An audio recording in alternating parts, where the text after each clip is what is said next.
How's it going, everyone? With the offseason officially here for the NFL, the Packers go into this offseason with 12 unrestricted free agents. And normally I would kind of create a list of, the priority of who we should definitely keep and who we shouldn't keep. But for the most part, this list, almost everyone's about expendable. So instead, I figured we'd look at each individual potential free agent and the pros and cons of why we should or should not re-sign them. And what do I think about if the Packers are going to re-sign them? And to start off, we're going to be with the running backs. So mainly just AJ Dillon for this video. So AJ Dillon, he was our second round pick in 2020, pretty much to replace Jamal Williams.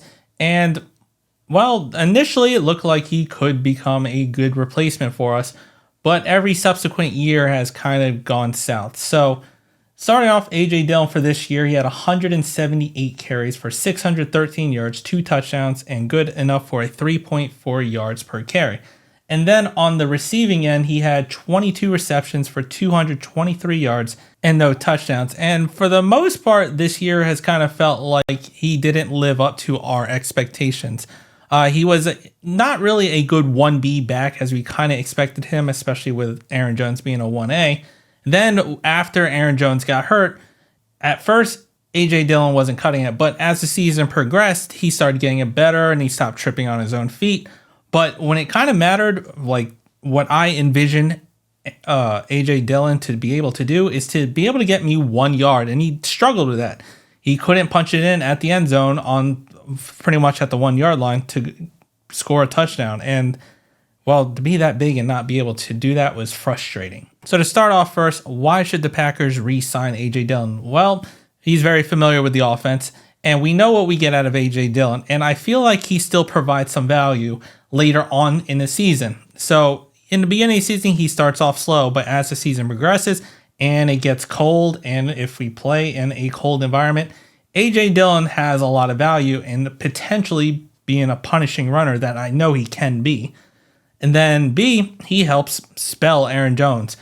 Yes, I know like throughout the year, like me, I've definitely complained that Aaron Jones doesn't get the ball, but maybe LaFleur is slightly onto something in keeping him fresh for the end of the season. Because as we saw this season, a fresh Aaron Jones towards the end of the season, he wreaked havoc on defenses and he ran crazy over defenses. So maybe there is some validity to that. Like, yes, we want Aaron Jones to get the ball more and it's frustrating, but keeping him fresh later down the season also plays dividends, especially since Aaron Jones is still going up in age. And usually running backs kind of tail off around that age, but luckily he's been kept fresh for his career, which is nice. Now also add to the fact that AJ Dillon has actually proven to be a pretty decent pass catcher, a lot better than I kind of expected him to be. And he is a decent pass blocker. He's not great. He's not Aaron Jones. He's not amazing, but he's probably going to be better than most rookie running backs in the pass blocking department. So he has some value there. And now on to the cons of why the Packers shouldn't re-sign him. So he really hasn't lived up to that second overall pick and also replacing Jamal Williams, who was pretty well amazing for us. And of course, the first year that he replaced him, Jamal Williams went ham in touchdowns. So he hasn't kind of lived up to that billion. Then you can also add on to the fact that running backs are typically replaceable. Not Aaron Jones because of all he does, but pretty much what AJ Dillon has done thus far.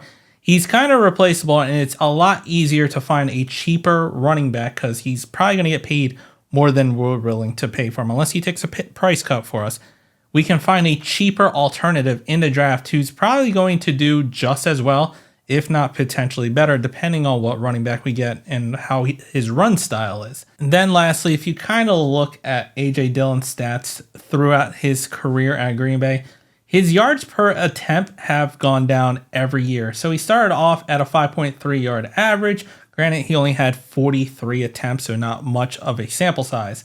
But then the next 3 years are pretty equivalent. So in 2021, he had 187 attempts and only averaged 4.3 yards a carry. Then in 2022, had 186 attempts for 4.1 yards a carry. Then this season had 178 attempts for 3.4 yards a carry. So every year that pretty much time has gone for him, his yards per attempt has decreased. And sure, we can kind of chalk that up to, yes, this year was a whole new offense. A lot of people weren't going to respect Jordan Love initially, and he didn't give them a reason to in the first half. But in the second half, AJ Dillon did start to get a little bit better as the offense as a whole got better, but still didn't live up to the billing of a second-round pick and didn't really have a good high average, while also struggling just trying to get 1 yard for the first down at times. And so at the end of the day, I feel like the Packers are not going to re-sign AJ Dillon. We weren't willing to shell out some money for Jamal Williams, who, once again, I feel like at this same time and place of their careers, Jamal Williams was a very good 1B back for us. And yes, we envisioned AJ Dillon would be a great replacement, but he didn't live up to that. Love AJ Dillon as a person, love the Quad Father nickname, and I love AJ Dillon as a whole, but unfortunately his production on the field, there's a lot left to be desired. And I feel like with our salary cap, we have flexibility, but it's still tight. With his market and what he could potentially be paid, we're not going to be willing to sign or match that contract. So unless either A, he takes a price cut, and a pretty good price cut, because we also still have to worry about Aaron Jones' contract because he's getting paid a decent amount, or B, we're just going to go into the draft and get a cheaper alternative, probably pick up a running back, and I feel like the probably 3rd or 4th round, and that could potentially be our replacement. And then they'll kind of shoulder some of the load over to Emmanuel Wilson as well, who they're kind of high on and has shown some sparks, but has been injury prone. But let me know what you think down in the comments. If you liked the video, hit the like button, subscribe to the channel, and as always, go Pack Go.